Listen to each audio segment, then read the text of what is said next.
All right, everybody, welcome back to the 1600 game. My name's Jeremy Champa. I'm here with my friend Robin Colt. Robin is a college consultant. She runs a company called Robin Colt College Consulting. It's an independent college consulting practice out of Carbondale, Colorado. And Robin works with students who need more than just a checklist. So you can find all sorts of stuff online. Robin's someone who I highly recommend for the larger piece of this work other than just a checklist. So she works with high school students from as young as ninth grade all the way through senior year on everything that it takes to build a great application. That's college lists, writing essays, maximizing merit-based financial aid, which is a huge thing. She's also partnered with 2 college access programs in Colorado and Connecticut to deliver a full video course on college planning. That course, Star Map, launches in June.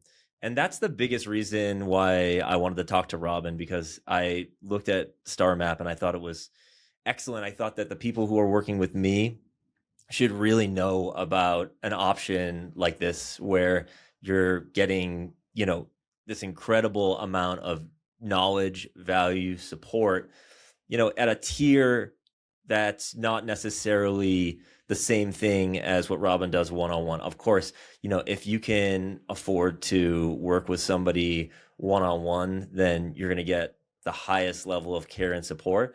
But, Robin, both you and I have been very interested in building things that reach people, who maybe grew up in the ways that, that I'll just speak for myself, that I grew up, right? So there's a lot of people who can't afford to work with me one-on-one, who remind me a lot of myself at that age. And when I heard about what you're doing with Star Map, I wanted the people who are working with me to know about what you're doing. So first, I just want to have you kind of talk through what you're doing, your background and your approach. So, you've worked with people, a wide range of people. Like, I know that you've worked with people. Carbondale is a very interesting place in that way, right? If people aren't familiar, it's an area outside of Aspen, and the Roaring Fork Valley has, a wide variety of people. So if you could just, tell us about what students really get when they work with an independent counselor that they can't just get from their school. A lot of people have a college counselor of some sort in their school. So tell me a little bit about that. Yeah, thanks, Jeremy. You're completely right. I've worked with students all throughout Colorado, as well as across the U.S. from Hawaii to private boarding schools back east, and I am very committed to college access and to making sure that this information and these resources are available to students regardless of their income level or, first generation status versus legacy, to Ivy League schools. And so, I've worked in the school-based role and I collaborate with school counselors quite a bit. Mm-hmm. And what I see is that there are dedicated professionals who are overworked and under-resourced, often carrying caseloads of students that are over like 400 students at once. And according to the American School Counselor Association, 38 minutes is the amount of time that the counselors are able to provide for college counseling in high school. 38 minutes. Wait, and you're telling me that's like a person in high school goes to their college counselor, they're in that building for 4 years, mm-hmm. and they get on average 38 minutes of support. Yep. That's dedicated to, goodness. A lot of these guidance counselors are also responsible for mental health counseling in the school, scheduling, advising students, in their academics, all of those pieces. And so college for a lot of, counselors is just this extra kind of added on thing. And so, 38 minutes is not enough time to even explore a student's interests, let alone get them building an application. So I spend over 40 hours of individual face-to-face time with students. And that's for students who I start working with in 11th and 12th grade. If I start with them as early as 9th or 10th, there's, a lot more time added into that. And I focus on fit instead of fame. And it is so matching students with a balanced list of schools that really takes into the consideration what they value most, what they want out of a college. And I'm really focused on, again, fit instead of fame, and focusing on best fit for students, not the sticker in the car window. Yeah. So you're saying like that the name of the institution shouldn't be the way that you're thinking about this stuff, right? How do you Absolutely. help how do you help a family who's really, really locked into that name thing? Because I get it, right? I mean, like it's really easy to just say one word that begins with H, or a four-letter word that begins with Y, right? Or the one that I get a lot that just seems like for my students, it's like Stanford, right? There's like a tone when you say those names, right? And look, I get it. It's cool. But like, how do you help somebody, even if they're going to get into one of those places, they can't think about it that way. They can't think about it as a name. They have to think. So how do you get somebody to like kind of maybe just sort of open up or just shift the way that they're thinking about these institutions or their whole process? Absolutely. This last year, I have two students I worked with who are going to Harvard. One was admitted Hmm. to Yale, the other was admitted to Stanford. They both chose Harvard. Oh, And I grew up on Dartmouth campus, and I totally get that draw. mm, And again, my approach is just going to be built around fit, not ranking. So I start by getting to know the student, building that rapport and that relationship to help understand their goals. And from mm, there, the student and the family and I really build that roadmap together. So I take on mm, that mental load, those deadlines, organizing tasks, and just making sure the process keeps moving. And through that process, a lot of times the pressure's coming from the parents, but I right. want to push back on that high pressure reputation, because we can really flip this whole thing to be student centered and Yeah. make sure that they are getting just the sense of belonging that they deserve. Wake Forest University released a study a few years ago. They examined what are the biggest indicators of student success, metrics like graduation rates. And what they discovered, it's not legacy status, it's not GPA, it's not SAT scores, it's a sense of belonging.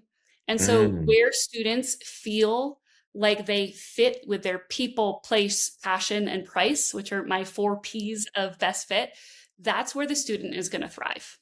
nice. Nice. So one other question about that just struck me from my own like experience. Uh, I came from New England.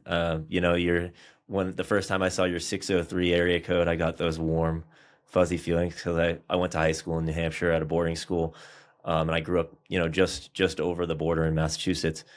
And then I came to the University of Colorado for all sorts of funny reasons that had a lot more to do with the location than it did with the institution. And look, the University of Colorado has come a long way in the 20 years since I enrolled. And I think there's some wonderful things. I mean, there were some programs there at the time that were fantastic, but I came here for place only. I came here because I liked the mountains and I had some friends that were doing some interesting things in sort of the artistic and musical world. That's what brought me here. And I felt like place um, without a sense of the people was kind of a mistake.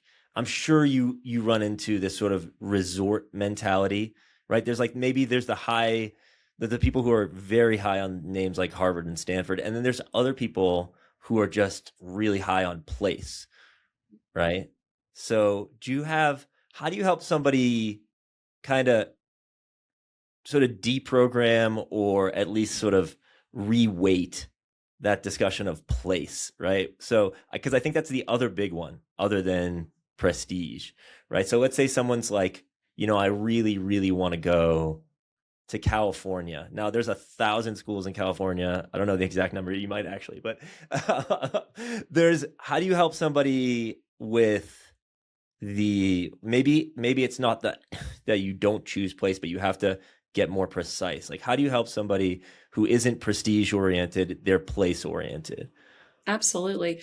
So Place consists of a lot of considerations in my mind. It's not just Mm. like proximity to the beach or the It's not mountains. just weather. No, Yeah, yeah, it's no, not just you're right. You're weather. right. Place is the physical built environment. It's proximity to Mm. an urban center or to the outdoors. It's um, even the facilities and the built Yeah, environment on campus. yeah, And so, do you need a maker space? Do you need an excellent writing center? Performing arts center, those types of pieces. And beyond place, there's a lot of questions that I have students ponder throughout the best fit survey that I have them take early on to really assess like what is it about place that you're looking for, and those questions often lead into kind of the people and the community that you're looking for, your passion. What types of academic resources are you looking for? What type of learning environment are you looking for? I pose the question of students trying to get a feeling for their different learning styles. nice. So, would you benefit from a lecture hall of 200 people, right? Would you benefit from taking an exam as a final grade if you had one grade and a whole course to take at the Mm. end? Do you want it to consist of an exam? Do you want it to come from a group presentation, or do you want it to be a 20-page research paper? Because those types of questions can really reveal the student's learning style Yeah, and where they're going to best fit in a classroom. So I think the conversation naturally evolves from place because there's so many different aspects of place that we consider into the people, into the passion and the academic component. And then naturally, we also need to have that conversation about price in there as well, because yeah. that is a certainly a large topic for a lot of families. Well, I mean, I could just tell you were a classroom teacher for over a decade. How long was it? Almost 15 years, yeah. Yeah. I mean, I can tell when you're like, I'm going to ask a lot of questions, right? That's like the Socratic approach as opposed to like coming down from on high with the wisdom from the mountaintop, the Roaring Fork Valley. No, that's great. I think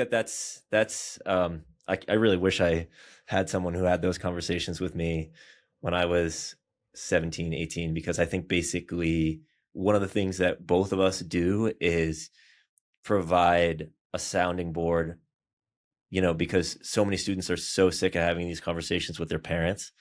And oftentimes, some people just at that age, it can be very healthy, but we define ourselves in opposition to whatever our parents are saying, right? That was definitely, I'll just speak for myself. That was a huge thing. So I find so often that my job when I develop a relationship with a young person is to um, not necessarily mediate, but just sort of triangulate, right? Help the student recognize that the adults that are in their corner care about them, and whatever kind of tricky conversations are happening between students and parents about prestige and location stuff, they're the parents are extraordinarily well intentioned, in literally every case that I've come across. And sometimes students just need another human being who has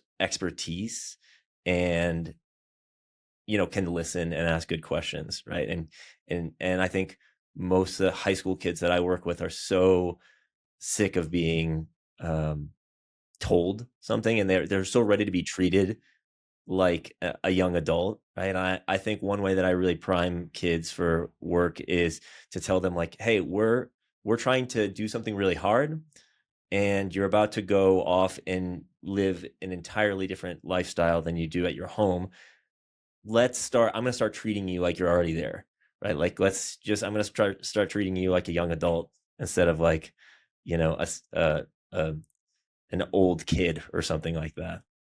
Um, so you mentioned this thing about price at the end, and that kind of leads me to something that, I think we're both trying to work on this generally, but like college counseling is it has a reputation at least for being high pressure, high cost. And I kind of want to hear you tell me how you think about the like who this work is really for. Okay? It's this industry is is tough like this, and I know we're both doing things for the sake of opening that up, but tell me a little bit about that. High pressure, high cost. What do you think? Absolutely. And actually, I'm going to backtrack a little bit and go back to when you were talking about kind of treating students as young adults, because they absolutely are. And developmentally, that's a very natural place for them to be, is pushing back against their parents. One of the side benefits that parents come to me either during or after the fact working with their student is this bonus that they can stop being the nag. That Yes. job is now my role, is to be tracking these deadlines and keeping up with students. But I'm able to leverage the rapport I built with students Yeah. to have it be a really meaningful process for them, and put them in the driver's seat. The more agency and ownership the student has in this process, everything from reaching out to their admissions reps through an email. I don't want parents calling the admissions office, right? Yeah, This right. this needs to be on the student, because then it is theirs. And Yes. parents tell me this, yeah, unexpected kind of bonus all the time of the dinner table is just a lot more pleasant. Yeah. Nice. Yeah. Yeah. Yeah, I appreciate that. I think I say that to folks all the time, to parents when I talk to them early on. It's like, hey, for the test prep thing, like, you shouldn't have to tell your kid to study, right? You should, like, that should be on me. We Yeah. have a relationship, and if it's going well, I'm not going to have to nag them. But even if I have to a little bit, it's a fresh nag. It's not like the same nag as, like, clean your room Pick up like your early in the socks. morning. Yeah, right. Exactly. Exactly. Um, yeah, so tell me about this, you know, that high stakes thing, that Yeah, thing where, absolutely. because we work with a lot of people who come from, I'll just say that there's a lot of folks who have a lot of resources, and then their kids feel a ton of pressure, right? And that's kind of the normal student that we're working with. And I think, like, both of us are trying to expand who it is that we're working with. I love the kids that I have one-on-one relationships with, and, like, whether you're born into a family with not a lot of resources, or you're born into a family of a ton of resources, that's just the luck of birth, right? And there's a lot of challenges that come with great resources too. So, I think that the high pressure thing is is real, especially for those kids, Mhm. right? And the high cost thing is something that you and I think are both trying to figure out, right? How to run a good business, but also to give, like, real value to a wide range of people. Because, like, I basically, and I have hardworking, good parents who like they were middle class, and they did a great job, and there's no way they could have afforded either one of us one on one. So, yeah, tell me about how you think about college counseling, who this work is for. Absolutely. I think that I want it to be for everyone. And so that's why I created the Star Map course, is to try to level the playing field. And college counseling can be expensive, right? Very Yeah. expensive. Words of $10,000 sometimes. That's not what I charge. But Yeah. let's put it in context. Attending a 4-year university is one of the biggest financial decisions a family makes, maybe aside from purchasing a home. And having a committed professional in your corner is a fraction of that cost. So when we think about maybe ROI in this conversation, merit aid is something that can be earned through the strength of an application. Yeah. And merit aid can run tens of thousands of dollars annually, per year. And so a stronger, more cohesive application makes you a more competitive applicant. And then that in turn earns you more money in merit awards. And so in a lot of cases, you make that back. And so for the very kind of ROI focused families, I think that they understand the value of having that professional in Sure. their corner. Totally. Um, and to try to meet the needs of a lot of different students from different backgrounds. I've worked for college access programs. I offer pro bono work for a small number of individuals that I can, like, kind of fit in my bandwidth. But I really identified a need for the resources and the content available in my Star Map course I want to make it available for lots of different students. And so it contains the same content and resources as my comprehensive one-on-one packages, but again, at the fraction of cost. Yeah, that's awesome. I think that for me, the target audience that I'm interested in reaching, and again, when I heard about the Star Map program, I was like, we're totally aligned in this idea. Is like, look, if someone wants real hand holding, you're going to have to pay somebody to hold your hand, and you can only hold two people's hand at the same time. Quick math. But if the group of people that I'm super interested in reaching are the kids who have some motivation and drive, but don't have, the internet's a crazy place. There's lots of advice out there, some of which is in the domains that I know about, the things that I feel like I'm expert in.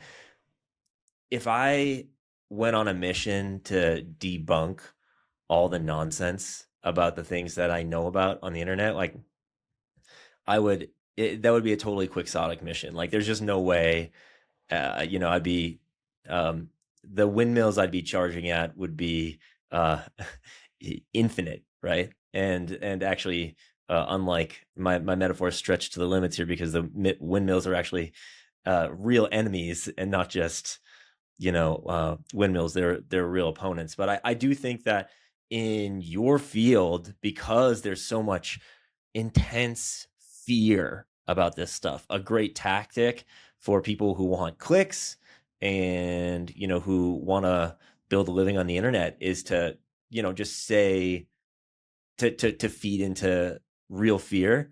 And I think there's this whole group of very motivated, well-intentioned young people who would look at robincoltconsulting.com, or they'd look at my stuff, and then they see what it costs to work one-on-one, and then they just start Google searching, YouTube scrolling, and they get all sorts of really, really bad advice, right? So I think that when you give people some information, these really motivated kids, the right information, it's so incredible to see what they can do with the right information, right? So let's talk actually about the course, because I know all about it, but nobody else here does yet.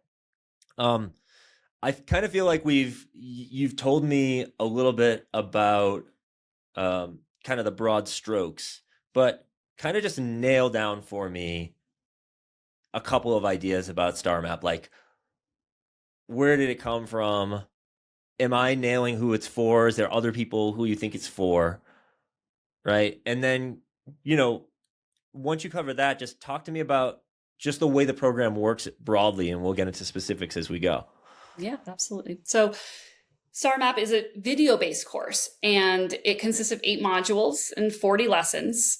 And it's really built for those motivated students who can thrive in a self-paced environment. It has all the same content and resources, as I mentioned, that my college counseling packages offer, but again, at a fraction of the price. And I was a classroom teacher for almost 15 years. So I intentionally built universal design into the course, meaning it meets the needs of each individual student, kind of where they are, regardless of their background. And I specifically built module 8, the final module, consisting of special topics lessons. So these range from gap years to athletic recruiting to students with learning disabilities. So I try to include, in addition to the entire arc that all students are naturally going to be going through, the process of things like how to request a letter of recommendation, how to write a good resume, how to present a cohesive narrative throughout their application, as well as all of those kind of specific circumstances that would meet kind of more of an individual student. Nice. Well, is it, I want to hear about the sort of arc from being a freshman to being a senior, because I think most people come to this, and that's fine. You come to it and you have a few months to prepare, is what it is, right? But tell me about how in this specific program, starting earlier can be helpful. Absolutely.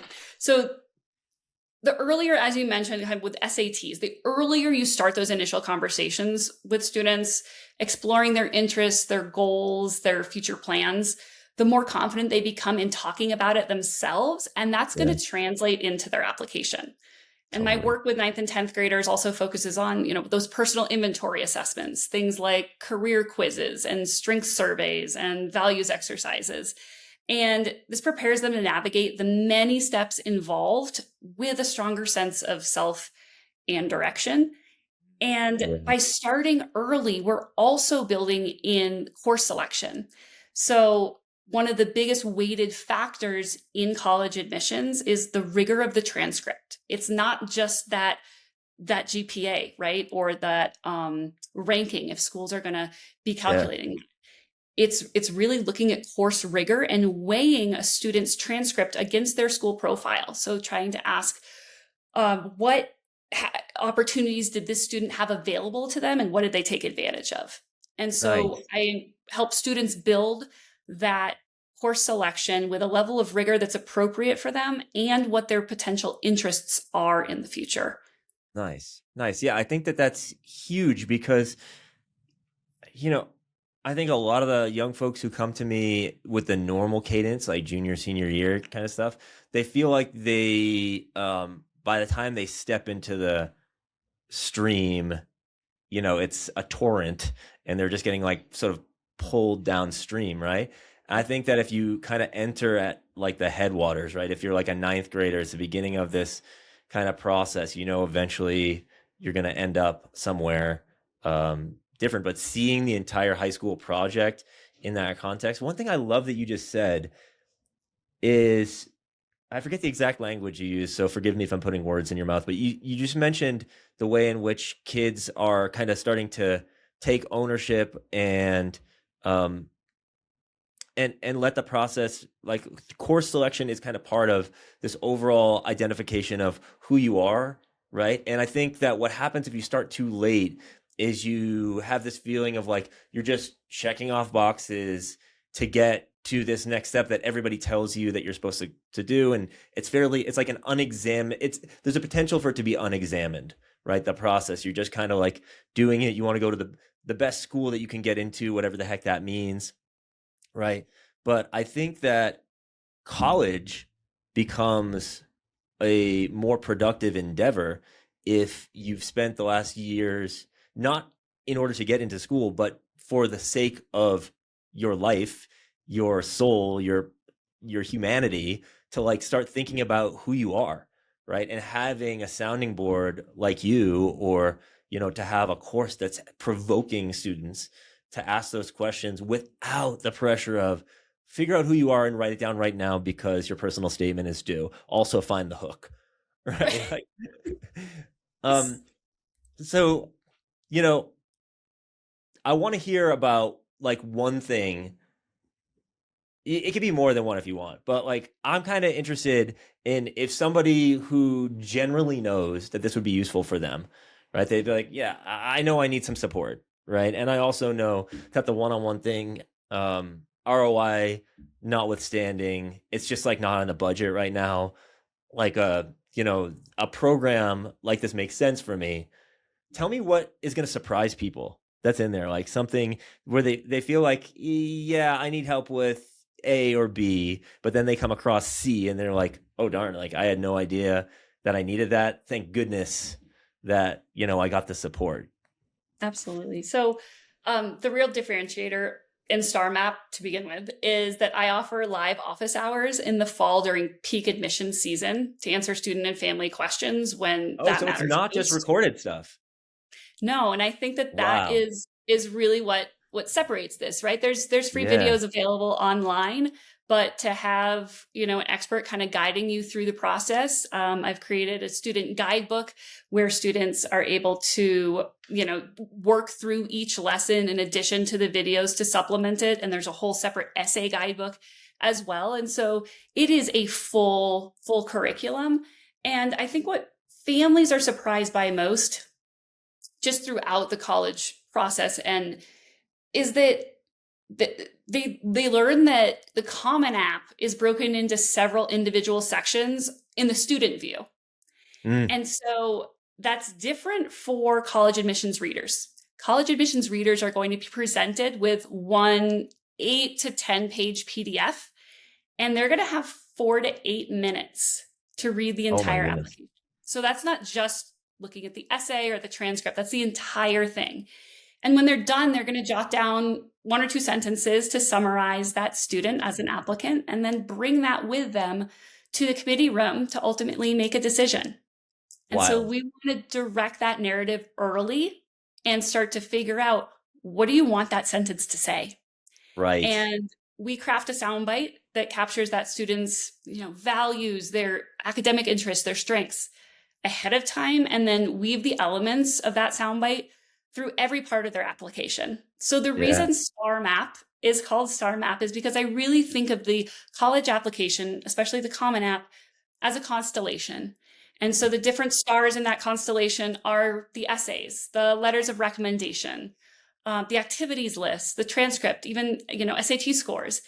And all of that needs to tell a compelling story and this cohesive narrative about the student and the person as a whole to create a picture for that admissions reader. So the disjointed checklist, last minute, just throw everything in there, it's separate pages, it doesn't really matter.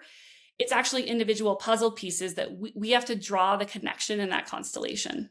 I love when someone has thought this seriously about everything from the individual elements of your program all the way up to like why the name makes sense. That is like, I did not know why you named it that. And now it's absolute. I mean, that's like totally, that's thrilling. And I think this is one of the things that we're, to speak to this alignment that you and I have, and this idea about the students that you want to work with most. The kids who are showing up at your office hours are the ones that you actually wanted to target anyways. Like whomever gets value, that's fantastic. But if you give people these resources and then you develop a relationship with these people, right? I just think that the young people who are not just going through your course, but are like showing up to talk to you about what's going on, they're the exact people that you're trying to reach anyways, right? So that piece, right? You give people all the, look, in the world that we live in now, I'm super excited about artificial intelligence. I know some people are, sometimes I'm super anxious about it too, but generally it's like allowed me to build, the 1600 game. It's allowed me to do some things that I couldn't do before and expand my ability to like help people. So I think it's fantastic. But, information exists. The artificial intelligence, when you're just, if you were to try to do test prep or college consult, I feel like yours would be even crazier to do. But like some people for my work will just, open up Claude or they'll open up ChatGPT or something, which is fantastic that we have these resources. But also, I think the more you use AI, the more you realize that it's got the entire corpus of human, not just knowledge, but also human, the mistakes that people have made in thinking about these subtle human things like problem solving, like where you want to go to school.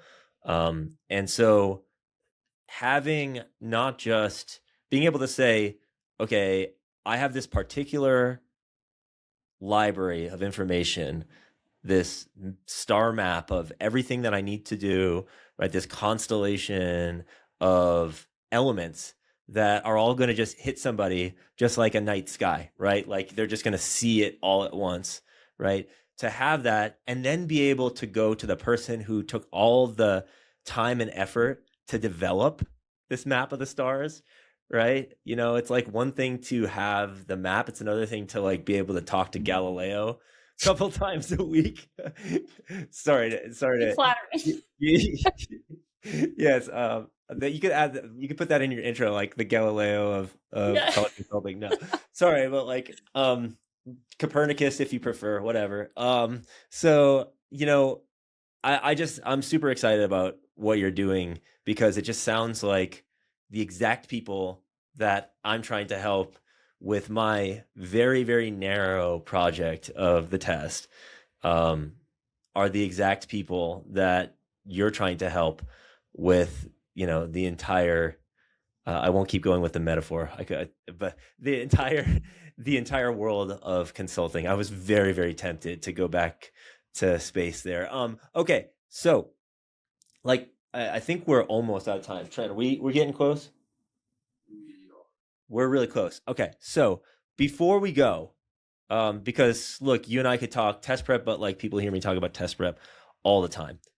Just kind of help me understand how people get on to StarMap. Just give me the easy pitch for someone who just listened to this and is like, I'm in. So like, how do they do it? Absolutely. There's a page on my website, Nice. and you can enroll there. Nice. Awesome. And that's just Robin Colt. www.robincoltconsulting.com. Awesome. And, there'll also be links in the show notes if you're listening to this on, any of the different platforms. And, Robin and I will definitely be doing more of this again, because as the summer goes on and students get into both of these programs, I'm going to have all sorts of questions. So, Robin, I so appreciate you humoring me, getting on my little podcast and talking my students through this, because I think it's going to be the people who are on my on my YouTube channel getting all this information about test prep. They need to see the bigger picture of what's going on. And for people who are on Apple Podcasts and Spotify and stuff like that, it's nice to have a conversation where they don't need to be looking at their phone figuring out the math problem that I'm actually talking about. So this is, I think, a more conducive for a parent on a drive, not just a student. So yeah, I really appreciate your time, and I'm so looking forward to seeing, at least a handful of students who are working with me, working through the star map thing too. And I just feel like it's such a combination. So thank you so much. Thank you, Jeremy. And I'm excited to see how, STAR Map students can benefit from 1600 game as well. Awesome. Take care, Robin. See ya. All right. Bye-bye. Bye.